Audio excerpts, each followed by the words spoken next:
നമസ്കാരം. കല്ലൂസ് കോസി കിച്ചണിലേക്ക് എല്ലാവർക്കും സ്വാഗതം. ഞാൻ ഇന്ന് ഇവിടെ ഉണ്ടാക്കുന്നത് ഉണ്ണിയപ്പമാണ്. ഇതാ ഈ ഗ്ലാസ് കൊണ്ട് 2 ഗ്ലാസ് അരി വെള്ളത്തിലിട്ട് വെച്ചിട്ടുണ്ടായിരുന്നു. കുതിരാൻ ഇനി 1 മണിക്കൂറും കൂടെ ബാക്കിയുണ്ട്. അപ്പോഴേക്കും നമുക്ക് കുറച്ച് ശർക്കര മതി. 1/4 കിലോ ഇല്ല, ഇതിൽ 3 ശർക്കര എടുത്തിട്ടുണ്ട്. അത് ഉരുക്കാൻ വയ്ക്കാം. ഇതുകൊണ്ട് 1/4 ഗ്ലാസ് വെള്ളം വെച്ച് ഉരുക്കാൻ വയ്ക്കാം. കല്ലുണ്ടാവും, അതുകൊണ്ടാണ് ഞാൻ പൊടിച്ചിടാത്തത്.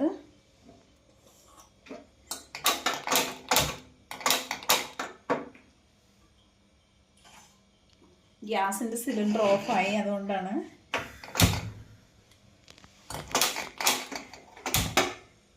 ഇത് നന്നായിട്ട് ഉരുകി ആവട്ടെ. കല്ലുണ്ടാവും പറഞ്ഞിട്ടാണ് ഞാൻ ഇങ്ങനെ ഉരുക്കുന്നത്, അല്ലെങ്കിൽ പൊടി വാങ്ങിയിട്ട് ഇടാം. പക്ഷെ ഇതാണ് ടേസ്റ്റ്. ഇത്ര ആയിട്ടുണ്ട്. ഇത് നമുക്ക് അരിച്ചെടുത്ത് തണുക്കാൻ വെക്കാം.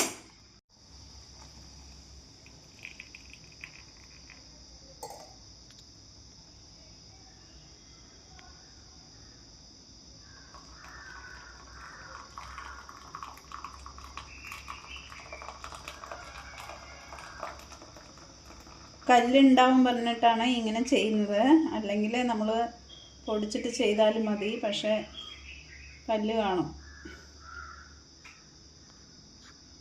ഇത് തണുക്കട്ടെ, എന്നിട്ട് നമുക്ക് അരിയിൽ കൂടെ അരയ്ക്കാം.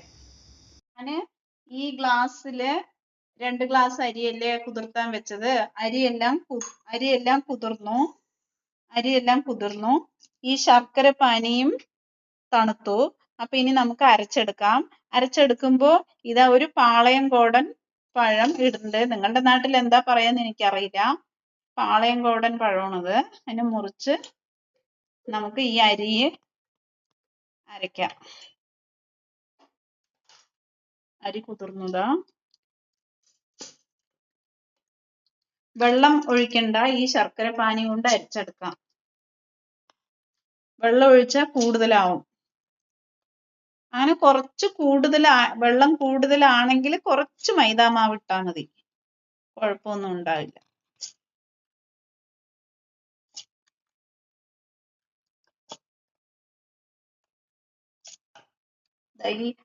ഈ ശർക്കര പാനി ഒഴിക്കാം നമുക്ക്, എന്നിട്ട് അരച്ചെടുക്കാം. അരച്ചിട്ട് വരാം. ഇനി പാത്രത്തിലോട്ട് മാറ്റാം. ഈ പരുവമാണ് അരച്ചത്. ഇങ്ങനെ ലൂസായിട്ട് ഇത്ര. നമുക്ക് ഇതിനി 2 മണിക്കൂർ വെച്ചിട്ട് ഉണ്ടാക്കാം. അതിൽ കുറച്ച് വെളിച്ചെണ്ണ ഒഴിച്ചു, എന്നിട്ട് കുറച്ച് നെയ്യ് ഓരോ കുഴിയിലും കുറച്ച് ഇട്ട് കൊടുക്കുക. കാരണം മണത്തിന് വേണ്ടിയിട്ട്.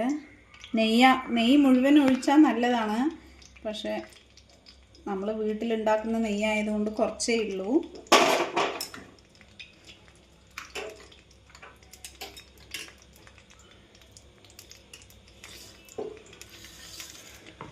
നെയ്യ് ചൂടാവട്ടെ.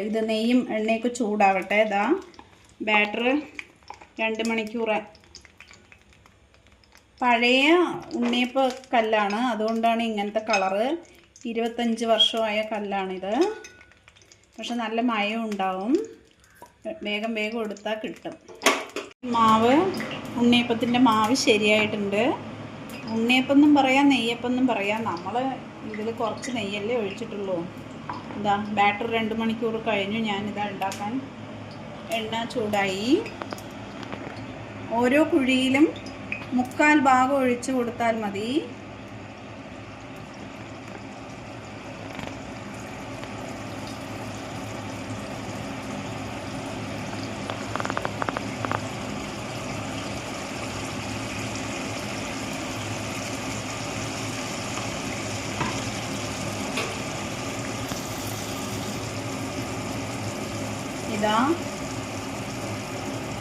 കുറച്ച് പൊന്തുന്നുണ്ട്. അപ്പോൾ നമുക്ക് മറിച്ചിടാം.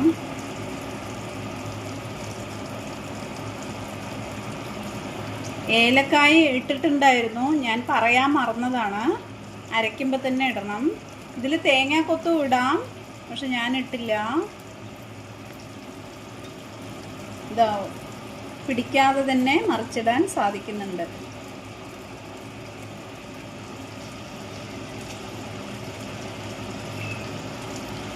രണ്ട് സൈഡും നല്ലോണം വേകണം.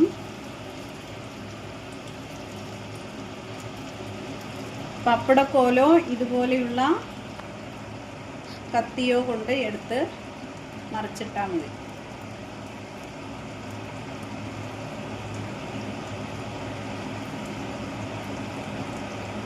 ഈ കുഴി ചെറുതായതുകൊണ്ടാണ് ഇങ്ങനെ ചെറുതായി കാണുന്നത്. വലിയ കുഴിയാണെങ്കിൽ വലിയ ഉണ്ണിയപ്പമായിരിക്കും.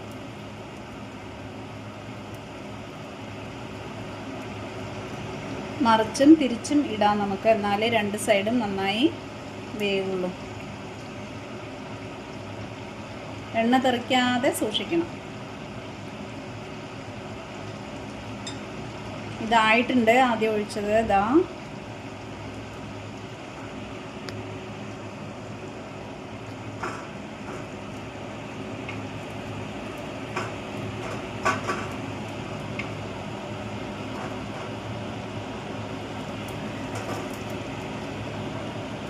കുറച്ച് തീ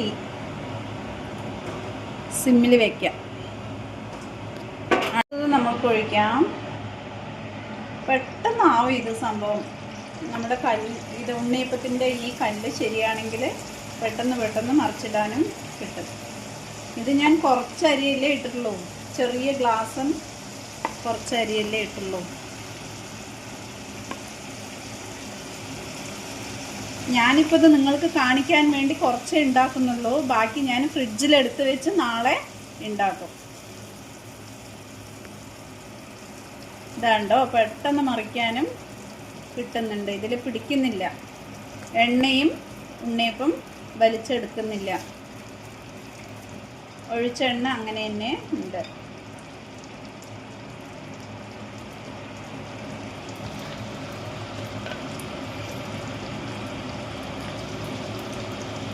കഴിഞ്ഞു.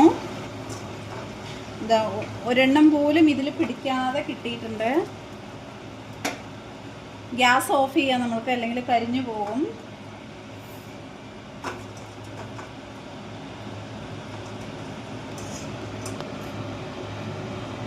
ഗ്യാസ് ഓഫ് ചെയ്തു.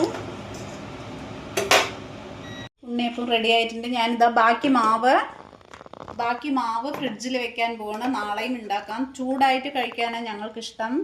ഇതാ ഒരു ബുദ്ധിമുട്ടും ഇല്ല. ഇത് നല്ല ടേസ്റ്റിയാണ് ഉണ്ണിയപ്പം. നെയ്യിലൊഴിച്ചാൽ ഇതിലും വെച്ച് നല്ല ടേസ്റ്റിയാണ്. പക്ഷെ ഞാൻ നെയ്യ് കുറച്ചുള്ളത് കൊണ്ട് നെയ്യും വെളിച്ചെണ്ണയും കൂടെ മിക്സ് ചെയ്തിട്ടാണ് ഒഴിച്ചത്. ഇതാ ഉള്ളെല്ലാം നല്ല വെന്തിട്ടുണ്ട്. നല്ല ടേസ്റ്റിയാണത്. എല്ലാവരും ഉണ്ടാക്കി നോക്കണം.